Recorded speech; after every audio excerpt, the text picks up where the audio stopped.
Hi there, I'm Tiffany Hayes of Needle in a Haystack, and I want to talk to you about the New Year's Day Zoom class that we're doing with Stitch in Heaven. And we're going to talk about fabric and optional items that you may or may not have or may want to gather. So let's talk fabric first. We're going to start with 10.5-inch squares. So you can accomplish that in a number of ways. You can start with these fabulous 10.5-inch pre-cuts, and then you're ready to go. You need either a stack that has mostly medium to darks and a contrasting, so a light or a dark. And if you don't want to, or you don't have both of those, if you have one stack, you can pick a running yardage piece to coordinate with and cut your 10.5-inch squares out of this, 10-inch squares, sorry.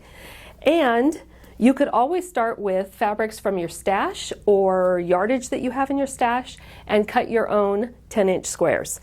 But that's the fabric that we're going to need. Now let's talk about some of the other products that you may or may not already have.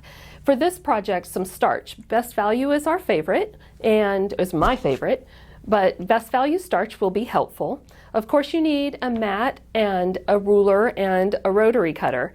This is my favorite. It's got my name on the back. But we have plenty of other rotary cutters, and I bet you already have one. I love to change my blade for every project. I love to have a fresh blade for when I start cutting. Let's talk about some other things. If you haven't seen the diagonal seam tape, it's a fun product, and you can put a piece of this tape right on your machine, and then you can guide either your 1/4 inch or a center line, and that could be helpful. If you have it, that's great, and if you don't, you can check it out and see if you want to get it. A few other things that we will use are a rotating mat. This is Martelli rotating mat, and we are going to be doing some cutting where we will rotate and cut and rotate and cut. So it's helpful, very helpful to have. I want to talk about some of the rulers that we're going to use. We are going to trim some half square triangles. There's a sneak for you. And so if you have a square ruler, this is a Creative Grid square ruler, that will work, and that is all you need to have. But if you'd like to have a little bit more accurate way of cutting, block lock rulers are very cool, and we will demo with block lock rulers as well as just a square ruler. And then I've even come up with or found something that's called a slotted trimmers tool. And these ones are used in a manner in which we will trim our half square triangles and trim our dog ears at the same time. To me, this is the speediest way to accomplish what we need to accomplish. Another item that I really like and that I have used with one of my slotted trimmers is the glow line tape. And the glow line tape you can add to your ruler on the lines of which you will be using for whatever project you're doing. So this one is marked for my secret New Year's Day project, and that way I don't have to rethink it every time. I have a gauge there that I can just put on my fabric and I'm ready to cut. Okay, let's see. We're going to do a little marking. So I prefer a friction pen. We are marking on what will be inside the quilt, the seam allowance.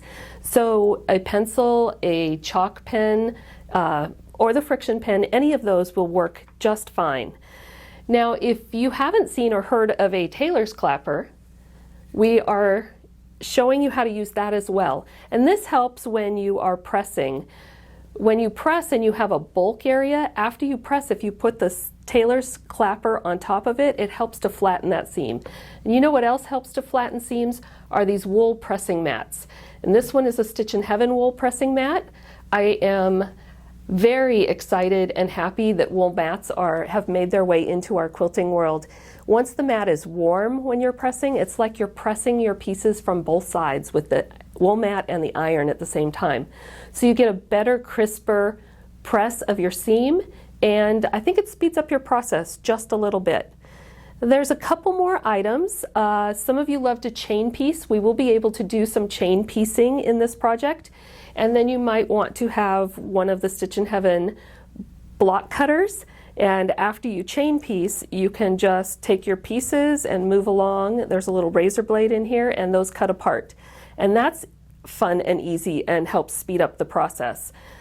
Other than that, I love alpha bitties, and not so much that when you're in your environment you're going to have things marked for this project, but just in case, I do use these for many of my projects. And if I am stitching in somewhere that I'm not at home and I need to package up my things later and my pattern is labeled ABC, I can put one of these on. They're just little plastic squares that have the alphabets and numbers on them.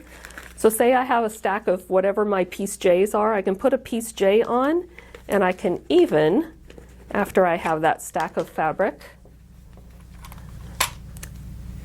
they're double-sided by the way, so that's nice.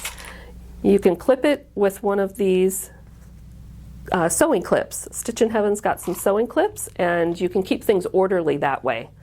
I think I've managed to tell you about everything. Oh, I see one more.